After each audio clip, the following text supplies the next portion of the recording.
ശരിക്കും പറഞ്ഞു കഴിഞ്ഞാൽ വൈറസ് സംബന്ധമായ രോഗങ്ങൾ ഒരുപാട് കാര്യങ്ങളെ മാറ്റിമറിക്കുന്നുണ്ടല്ലേ വലുതായിട്ട്. സൗന്ദര്യം. പിന്നെ സൗന്ദര്യത്തിനെ ബാധിക്കുമ്പോഴാണ് എസ്പെഷ്യലി ടീനേജിന്റെ അടുത്തേക്ക് ഓടിയെത്തണത്. അതെ. അപ്പോൾ ഏറ്റവും കൂടുതൽ എനിക്ക് ഭയങ്കര ഇഷ്ടമാണ്. അതായത് എൻ്റെ മോളുടെ പ്രായമുള്ള കുട്ടികളായിരിക്കും കൂടുതൽ വരുന്നത്. അപ്പോൾ അവർ പറയണം എൻ്റെ മുടി മുഴുവൻ പോയി ഡോക്ടറെ, എനിക്ക് എത്രയും പെട്ടെന്ന് മുടി വേണം. അപ്പം ഞാൻ പറയും ഫെറിറ്റിൻ കുറയുന്നതെന്ന് വെച്ചാൽ ഫംഗസ് കൂടിക്കഴിഞ്ഞാൽ പെൺകുട്ടികളിൽ ഏറ്റവും കൂടുതൽ കാണുന്ന ടീനേജിൽ എൻ്റെ മോളുടെ പ്രായമുള്ള മിക്ക കുട്ടികളിലും ഞാൻ കാണുന്നത് ഫെറിറ്റിൻ കുറയണം. ഫെറിറ്റിൻ കുറയുമ്പോഴത്തേക്കും ഇവർ ഭയങ്കര അനീമിക്കാവും.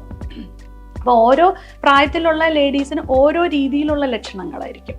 അപ്പോൾ അവർക്ക് ചിലപ്പോൾ വയറ് പ്രശ്നങ്ങൾ ഉണ്ടാവില്ല, അവർക്ക് നല്ല സ്റ്റൊമക് ആസിഡ് ഉള്ള സമയം, അവർക്ക് ഏറ്റവും കൂടുതൽ അലർജി ഉണ്ടാവും, തുമ്മലുണ്ടാവും, ആസ്മ ഉണ്ടാവും, മുടി കൊഴിച്ചിലുണ്ടാവും, പിന്നെ ചെറിയ ചെറിയ പാടുകൾ, പിഗ്മെന്റേഷൻ, കളർ കുറയും.